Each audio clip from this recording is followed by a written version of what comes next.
Okay, so I promise this is the last time I'll present something. So I'm presenting the work done by Jurandy. He actually was part of my lab, and he recently became a professor at UNIFESP, so that's why it's a different name. He actually developed a solution focusing only on the videos for this task. And curiously, as was presented earlier, this approach, which is quite simple, led to some remarkable results.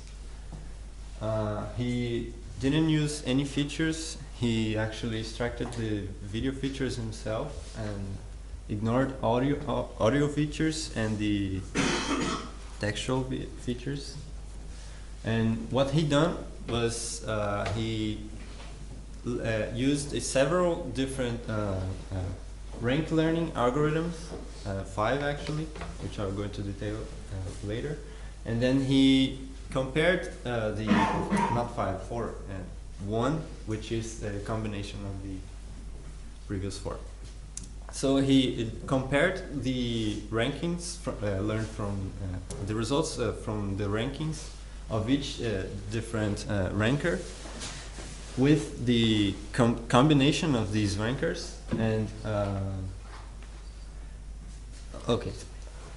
the combination of these rankers, and I'll show later. As I'll show later, on the training data, this combination actually was kind of somewhat successful, but on the test data, we found out that this was not the case.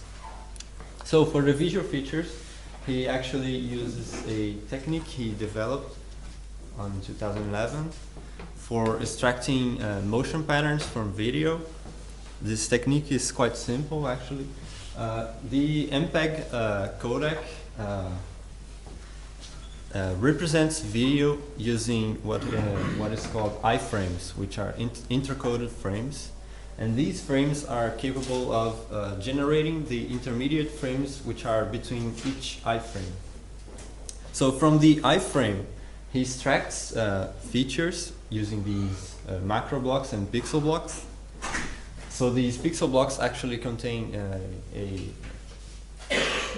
discrete cosine transform coefficient, and from that he extracts features.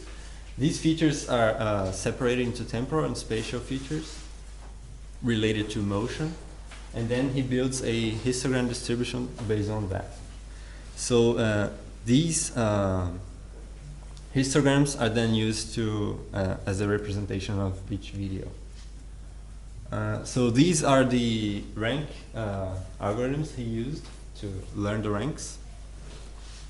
The majority voting was the algorithm he used for combining the ranks. The experimental protocol was a fourfold cross-validation, and he evaluated the results with map. So there were 5 runs, 1 for each ranker, and a 5th run for the majority voting.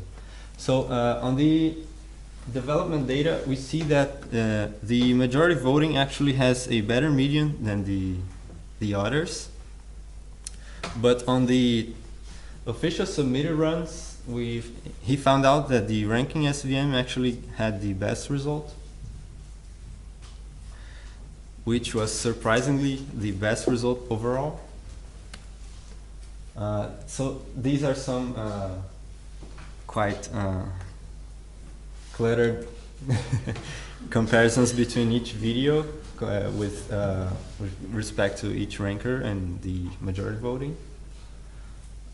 So yeah, the conclusion is that we also, he also used a very simple approach to this problem.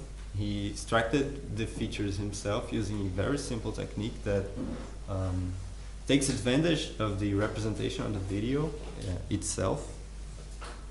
And he actually got a quite promising result with regard to the interestingness, which kind of lead us to question how is the relation between widely used features and interestingness, because when we compared these results with, for example, the other presented approaches, we see that using the widely used features, we don't quite correlate interestingness in the same way as we use a simple approach like the HMP feature extractor.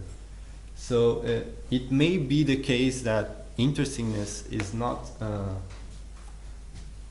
quite the same, has not quite the same relation to, for example, object classification, which we use for features in which the feature extractors such as CNN have very good representations for. So I think that it's quite interesting to come up with such results, and yeah, so we acknowledge these funding agencies, and he has a message where he likes to put exclamation points.